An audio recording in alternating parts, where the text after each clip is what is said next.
নমস্কাৰ, মই ইন্দ্ৰজিৎ হাজৰিকাই মোৰ জোনাক চেনেলটোৰ ফালৰ পৰা ইউটিউবৰ শ্ৰোতা বন্ধুসকলক স্বাগতম জনাইছোঁ। আপোনালোক নিশ্চয় ভালে আছে। ব'লক আজি মইনো এই ভিডিঅ'টোত আপোনালোকৰ বাবে কি লৈ আহোঁ তাৰ বাবে জানো আহক। বজাৰততো এতিয়া গম পাইছে চব্জিৰ যিহে জুই চাই দাম হৈছে, গম পায়।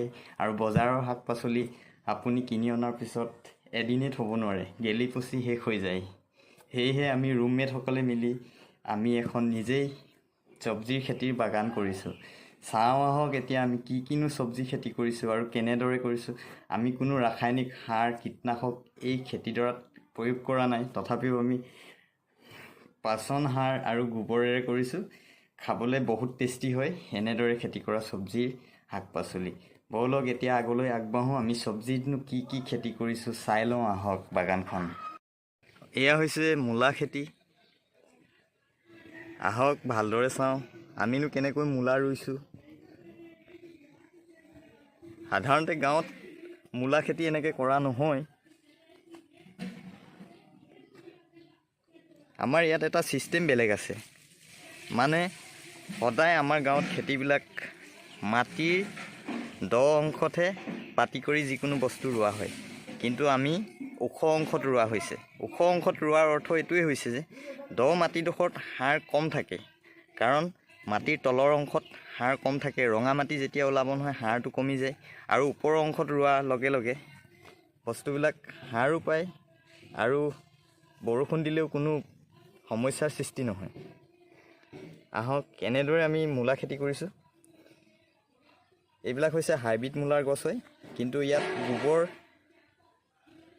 আৰু পচন সাৰহে দিয়া হৈছে, বেলেগ ৰাসায়নিক সাৰ কোনো ব্যৱহাৰ কৰাই নাই।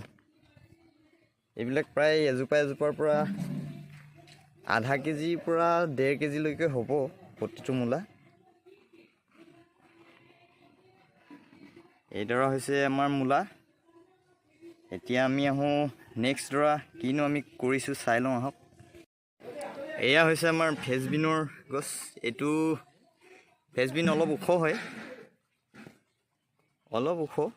আৰু ইয়াতকৈ এটা চাপৰ জাতৰো আছে ফ্ৰেঞ্চবিন।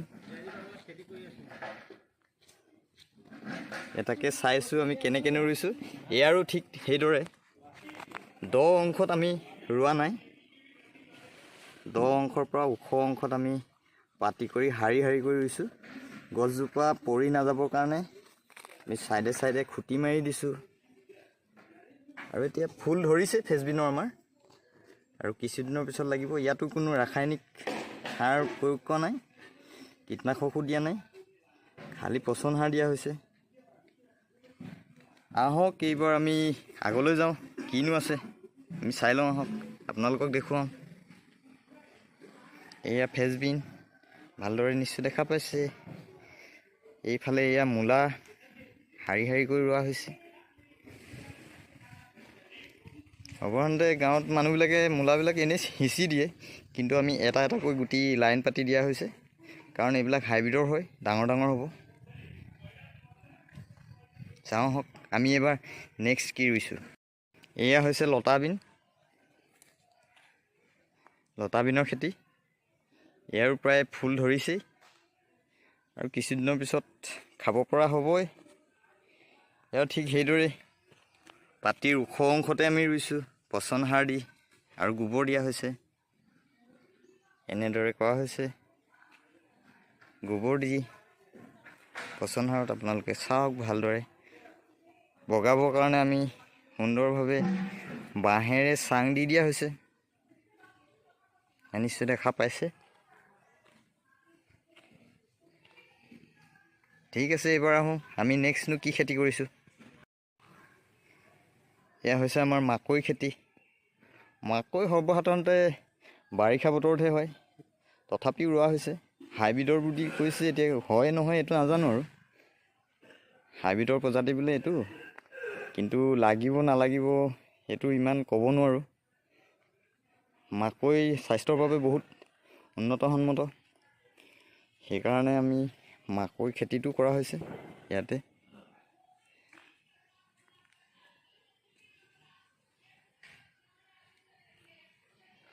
ইয়াৰো ঠিক ওখ অংশতে ৰোৱা হৈছে গছবিলাক।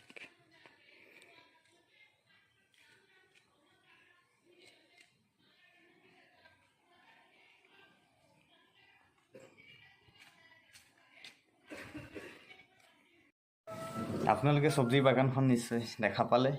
এনেদৰে আগলৈ মই ভিডিঅ' আপোনালোকলৈ আপলোড কৰি থাকিম। আপোনালোকে চাই থাকিব মোৰ ইউটিউব চেনেল জোনাক, আৰু চেনেলটো ছাবস্ক্ৰাইব কৰিব, লাইক কৰিব, কমেণ্ট কৰিব, আৰু কিবা থাকিলে মোলৈ কমেণ্ট কৰি জনাব। মই বনৌষধিৰ বিষয়েও আপোনালোকক আৰু ভিডিঅ' আগবঢ়াম। এতিয়ালৈ আহোঁ, নমস্কাৰ।